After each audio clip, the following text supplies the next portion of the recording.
I've always loved train journeys, the rhythmic clatter of the tracks, the blur of trees against the night sky, the feeling of being in motion yet cocooned in my own little world. So when I boarded the midnight train to nowhere in particular, I was looking forward to the solitude. The carriage was nearly empty, just a few scattered passengers, each lost in their own thoughts. The lights flickered as the train pulled out of the station, and I settled into my seat, watching the dark countryside slip by. It was peaceful, almost too peaceful. The hum of the engine was hypnotic, lulling me into a half-asleep state. That's when I noticed it. The soft, almost imperceptible sound of footsteps, slow and deliberate, coming from the carriage behind me. I turned around, expecting to see another passenger, but the corridor was empty. My heart skipped a beat, but I told myself it was nothing, just the creak of the old train. Yet, as I settled back into my seat, the footsteps resumed, this time closer, more insistent. I strained my ears, trying to pinpoint the source, but it seemed to come from everywhere and nowhere all at once.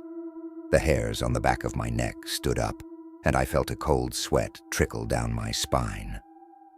There was something wrong, something deeply, unnervingly wrong.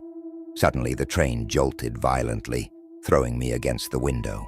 The lights went out completely, plunging the carriage into pitch darkness. My breath quickened as I fumbled for my phone, desperate for any source of light.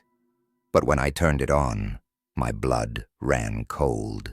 In the dim glow, I saw them, figures, shadowy and distorted, standing in the aisle.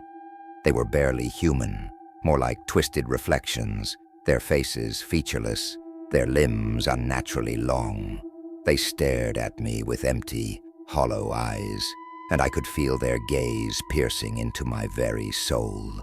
I tried to scream, but no sound came out. My body was frozen in terror, unable to move, unable to escape.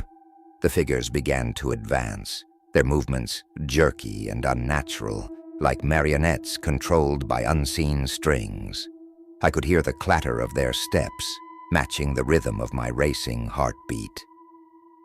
The train sped up, the sound of the wheels on the tracks growing louder, deafening, drowning out all thought. The figures closed in, their hands outstretched, reaching for me, their touch icy cold. I squeezed my eyes shut, praying it was all just a nightmare. Then, as suddenly as it began, the train screeched to a halt. The lights flickered back on, and the carriage was empty, the figures gone.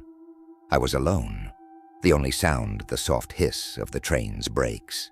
Shaking, I stumbled out of my seat and ran to the nearest exit, desperate to get off, to escape whatever nightmare I had just experienced. But as I reached the door, I saw the sign outside. Welcome to the end of the line.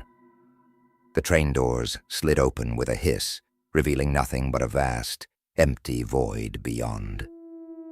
The ground beneath me vanished, and I was falling into the darkness, the clatter of the train fading into silence. And then, nothing.